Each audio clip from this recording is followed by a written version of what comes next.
Ito, okay na po. Lakuan na yung trouble natin, no? Bale, ating battery niya malubat na.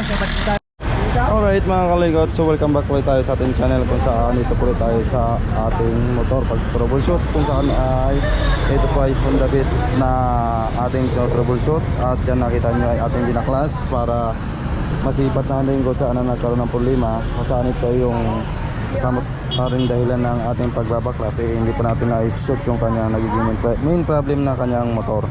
So ang naging issue nito mga kaligot ay kung saan ayaw po siyang start so makita nyo mayroon po siyang code kung saan nagsisensor na lumalabas na mayroong engine problem. So yun yung po ating hanapin para ito troubleshoot at umandar itong unit na ito. So kung makita nyo, ayan, pagsusin natin, ayan, so wala nagko-code siya ng bilangin natin. So mag-start tayo sa unang code. So yan, yan natin na 1, 2, 3, 4, 5, 1, 2. So may dalawang mabilis. So ulit natin 1, 2, 3, 4, 5, 1, 2. So katumbas nun, katumbas ng 5 mabagal is ang bawat isa ay 10. So 5 mabagal 50 tapos 2 mabilis. So ibig sabihin isa bawat bilang na mabilis. So nagkaroon tayo ng code na number 52.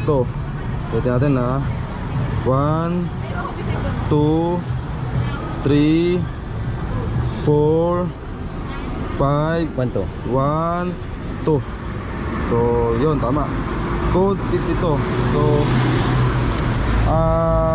So hindi lang ito una na troubleshoot ko yung ganitong issue pagdating dito sa Honda Beat na FI, at madalas ay nagkakaroon ng main problem kung hindi man sa TPS o kaya ito sa may wiring na putol. So makita nyo, kahit anong gawin natin, ayaw lang i-start siya. Ayan, ayaw, kahit anong gawin natin, malagatik-lagatik lang yung relay niya.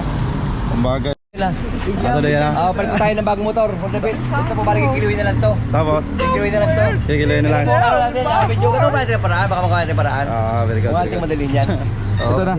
At pinaglas natin na kalikot ko sana ay naghanap tayo ng may posibleng may putol na wire. So ito yung TPS nya. So okay naman, goods naman yung injector. Buga ng gasolina natin itong unit na to. At saka nasisipat ko dito sa kanyang unit ay mayroong something na kung saan makita nyo. Ito madalas to sa Honda Beat, ano? Makita nyo yan, ito yung sumasabit. Makita nyo may kontay sunog. Yan. Ay posibleng may putol yung kanyang wire dyan, ano? Buksan natin yan at diyan natin makita kung saan may putol yung kanyang wiring, ano po. Okay, buksan natin yan gamit ating mahiwagang cutter. Yan. Sige, tutukan mo ang camera. Yan. Mahal yung bayad ko sa cameraman ko. Oo, hindi po. Oo. Hindi matapos na bakit, pumalit naman ang tinahawak eh. So, ayun na, lumalabas na po, palit talaga ng motor. Ayun, ayun na makita nyo. Yan, yan. Yun yung putol ng wire. So, dikit natin camera. Ayan, yan. Ayan, makita nyo, putol ko yan. Ayan. So, kung bakit nagkaroon ng code number 52 dahil sa naiputol itong wiring niya, ano? Ayan o, yun ang siya lumabas na. Yan. Yun. Okay. So, wala tayong ring light. Minsan ay medyo malabo. Mas sana kung may ring light, ano? Yan, yan. Yan yung issue madalas sa Honda Beat na ganitong unit. Yung Honda Beat FI na 110. Ano po? Yan.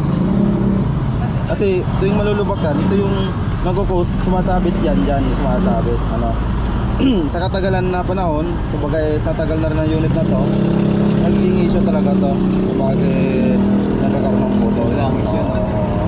So, tutugtog natin yan at pakita natin kung paano mag-start siya. Ano? Ito, okay na po. Lakuan na yung trouble natin, no? Bale, ating battery niya malubat na. Kaya ba't tayo bago? Ito, okay na po. Tapos, sungatan na i-start kung okay ba? Isa natin. Oo, sige, start. Sige. Ito, okay na po. Kung i-start niya. Pati po kusina, tutulog na. Ito na po may-ari. Pati kusina. Okay na, Okay po ah. basta. Okay na ah. Tandaan Okay, niyo idol yung ko to. nakaano ko dyan sa vlog ha. Idol talaga ito. Oo. Tandaan niyo po yan para hindi kayo mawawala ha. Kung kayo nyo maigi ha.